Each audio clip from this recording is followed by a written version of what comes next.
Salut chers abonnés de la chaîne Investi au Bénin. Moi c'est Moïse Adoussiba et si tu viens me découvrir à travers cette vidéo, je te souhaite déjà la bienvenue. Surtout n'oublie pas de t'abonner, d'activer la cloche de notification pour ne rien louper de nos prochaines vidéos. Ici nous parlons d'entrepreneuriat, nous parlons de business, nous parlons de tout ce qui peut te permettre de passer d'une étape A vers une étape B et surtout de te faire du cash. Aujourd'hui nous allons parler de la fertilité du sol. Nous allons parler de la fertilité du sol et de l'analyse du sol. Comment reconnaître qu'un sol est fertile. Nous allons te montrer les paramètres sur lesquels il faudra mettre l'accent pour faire une analyse à fond de ton sol avant de passer à toute installation d'une culture en terre, car c'est la base. C'est la base lorsque le domaine est pris et que le domaine normalement doit être utilisé pour passer à une production sur ce petit domaine. Si tu veux t'installer et que tu achètes un domaine, tu sais maintenant qu'il te faut forcément passer par l'étude du sol. Et aujourd'hui, nous allons te montrer quels sont les matériels dont tu as besoin, comment faire cette étude du sol, comment identifier, comment savoir exactement en quoi ton sol est riche et la culture qui est adaptée à ce type de sol. Donc aujourd'hui, nous avons décidé de rencontrer un spécialiste qui va nous entretenir par rapport à la fertilité du sol et à l'analyse du sol. Surtout, garde le coup ce qu'elle a fait cette vidéo et c'est tout de suite après le jingle.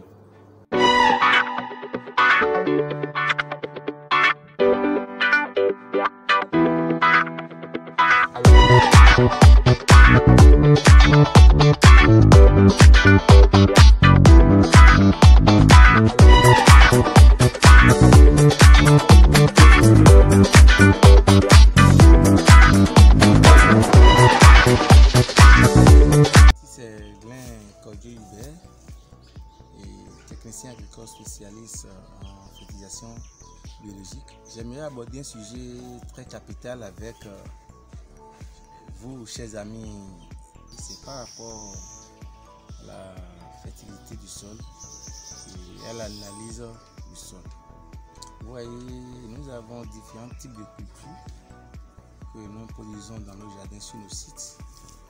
Et il y a un aspect capital, si nous ne maîtrisons pas, nous allons toujours passer à côté. Certes, quelqu'un va me dire, est-ce qu'avant nos parents faisaient ces analyses du sol? Ils n'en faisaient pas, mais beaucoup tâtonnaient.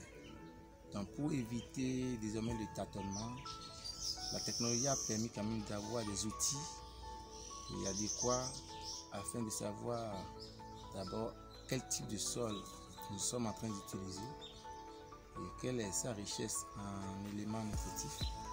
Également, quel est son aspect en matière d'acidité ou de l'alcalinité.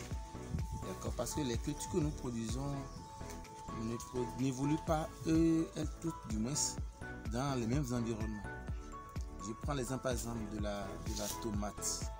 D'accord? Lorsque nous prenons la tomate aime par exemple un milieu où le pH varie entre 5,50 et 7,50. Vous voyez? Alors que lorsque nous allons vers la carotte c'est déjà de 5 à 7 ou plus. Ça veut dire que les carottes n'aiment pas par exemple un sol basique. Et si nous ne savons pas ça, nous allons par exemple chaque fois envoyer de la cendre dans le sol parce que là, on nous a dit que la cendre est très riche en potassium. Et nous allons chaque fois envoyer de la cendre dans le sol. D'accord, nous allons passer à côté de la production. Et pour faire l'analyse de ce sol, il y a plusieurs types d'analyses. D'accord, il y a l'analyse de façon générale. D'accord, où nous pouvons savoir, d'accord, le pH, nous pouvons savoir la fertilité, nous pouvons savoir la température, même l'humidité du sol. D'accord? Mais quand nous prenons par exemple la fertilité, c'est quelque chose qui est de vague, nous n'avons pas quelque chose de précis. Donc il y a des machines qui nous aident dans ce domaine. Et nous voulons vous parler d'un de ces appareils que nous allons utiliser tout à l'heure pour vous montrer, d'accord, comment vous pouvez faire l'analyse du sol, une analyse plus spécifique. D'accord? Et pour cela, nous avons besoin d'un appareil qu'on appelle le Rapid-Test. D'accord? Le Rapid-Test est un appareil qui est conçu, qui nous permet de savoir le pH, la température et la fertilité du sol. Et après l'appareil, nous avons besoin d'une substance liquide, d'accord, dont le pH est neutre. Donc il faut utiliser quoi? L'eau distillée. Lorsque vous n'avez pas de l'eau distillée, à la place de l'eau distillée, vous pouvez utiliser l'eau de pluie qui est recueillie directement dans un récipient en plastique. Donc ça ne doit pas tomber sur du métal avant d'aller dans un récipient en plastique. En dehors de ça, chacun de nous avons vu où lorsqu'on passe la climatisation, il y a un écoulement. D'accord? Également l'eau qui s'échappe de la climatisation, également une eau à utiliser, d'accord, pour faire l'analyse du sol. En dehors de ça, nous avons des matériels de travail. Nous avons par exemple une perlette, d'accord, et donc ça doit être une perlette en inox ou en plastique, d'accord. Donc il y a également un récipient dans lequel nous allons recueillir également la matière à analyser. Et à la fin, nous allons vous parler quand même de l'interprétation des résultats, d'accord, qui peuvent en découler. Et merci, nous allons passer directement à la pratique, d'accord. Ok, nous avons ici par exemple, ça c'est un mini râteau accompagné d'une petite bêche, d'accord. Ça va nous aider à quand même, puisque pour faire l'analyse, il faut aller chercher la matière à analyser un peu en profondeur, ça ne doit pas être à la surface, d'accord. Donc ici, la perlette dont on vous avait parlé, voici une perlette, d'accord, et nous allons faire ça devant vous, d'accord. Et nous venons ici par exemple, ici nous sommes à l'ombre par exemple, d'accord, je fais comme ça, voilà, j'enlève tout ce qui est en haut, d'accord, et ça me permet de prendre quand même, voilà, ok. Donc, j'ai récupéré quand même la matière à analyser, d'accord. Donc, je prends ça et j'ajoute de l'eau distillée, d'accord. Je dois attendre 15 minutes au maximum, d'accord. L'eau distillée va permettre la libération des éléments nutritifs qui sont dans la matière à analyser. Donc voilà, je viens quand même d'ajouter de l'eau distillée, d'accord. Donc ce faisant, nous allons attendre, d'accord, quelques minutes. Nous allons attendre quelques minutes, d'accord. Je fais sortir l'appareil, d'accord.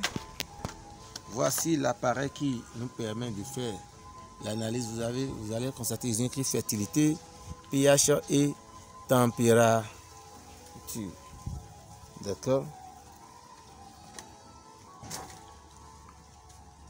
Dans le cas où, par exemple, ça peut ne pas être une matière organique, ça peut être également un fertilisant liquide, d'accord. Là, c'est facile à contrôler.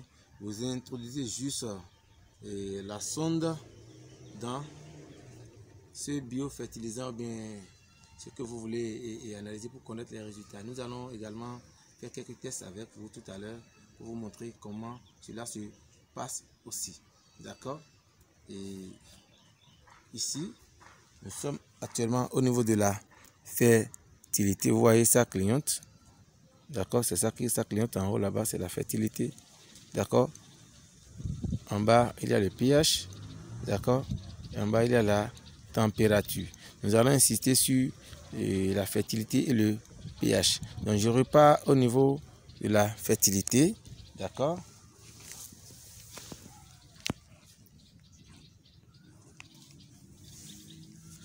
Nous sommes actuellement à 1. D'accord. Et à mesure que la libération continue, vous allez remarquer que la fertilité va augmenter. D'accord, la fertilité va augmenter. Donc c'est ce que vous allez remarquer à mesure que les éléments minéraux, vous voyez, il faut quand même briser les mottes. D'accord, il faut briser les mottes de terre. Vous voyez, il faut briser, il ne faut pas utiliser la main. D'accord, il faut briser les mottes de terre pour permettre quand même la libération des éléments nutritifs. D'accord. Maintenant, nous allons, puisque le temps, nous n'avons pas beaucoup de temps, nous allons vous donner quelques idées sur l'interprétation des résultats. Lorsque, par exemple, je repars en bas, nous avons regardé le pH, c'est 7, ça veut dire que ici, c'est neutre. Ça veut dire qu'on peut produire n'importe quelle culture sur ce sol. D'accord? On peut produire n'importe quelle culture. Et sans problème. D'accord? Lorsqu'on va au niveau de la fertilité, d'accord? Lorsque votre fertilité est entre 0 et 2, cela vous demande plus d'entretien. D'accord? Entre 0 et 2, cela veut dire que chaque 2 semaines, vous devez toujours faire apport de la matière organique, d'accord, ou de la solution liquide. Mais lorsque votre fertilité, par exemple, est entre 3 et 7, cela sous-entend que lorsque vous faites l'apport aujourd'hui, ou bien vous l'utilisez aujourd'hui, vous fertilisez votre sol aujourd'hui avec cette matière, ou bien avec ce produit-là, ça fait encore dans un mois. D'accord? Mais lorsque votre fertilité va au-delà de 7, cela sous-entend déjà qu'il y a déjà, comment on dit, un surdosage du moins. Il y a déjà un surdosage. D'accord? Ça veut dire que vous devez tout faire pour lessiver ce sol. Au lieu de faire apport de matière ou bien de liquide, d'accord, vous devez envoyer beaucoup d'eau pour qu'il y ait quand même un lessivage. D'accord? Donc c'est un peu ça, c'est l'interprétation sommaire que nous pouvons vous donner. On peut également analyser une solution liquide, d'accord? Et ça peut être un biofertilisant liquide. Et le cas que nous avons devant nous ici, vous voyez, et nous avons la fertilité qui est déjà à 3, d'accord? Et nous avons le pH qui est toujours neutre, d'accord? Donc ce n'est pas forcément des matières organiques qu'on peut analyser le pH. Donc merci, vous voyez, c'est un biofertilisant. Et ça continue, comme je vous l'ai dit, ouais, c'est déjà parti à 4. Vous voyez, c'est déjà parti à 4.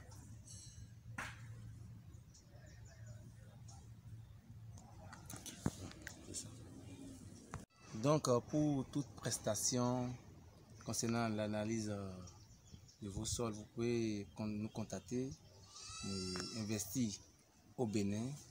Et vous aurez l'adresse qui va défiler devant vous tout à l'heure. Donc, joignez-nous et nous sommes prêts à vous servir. Merci.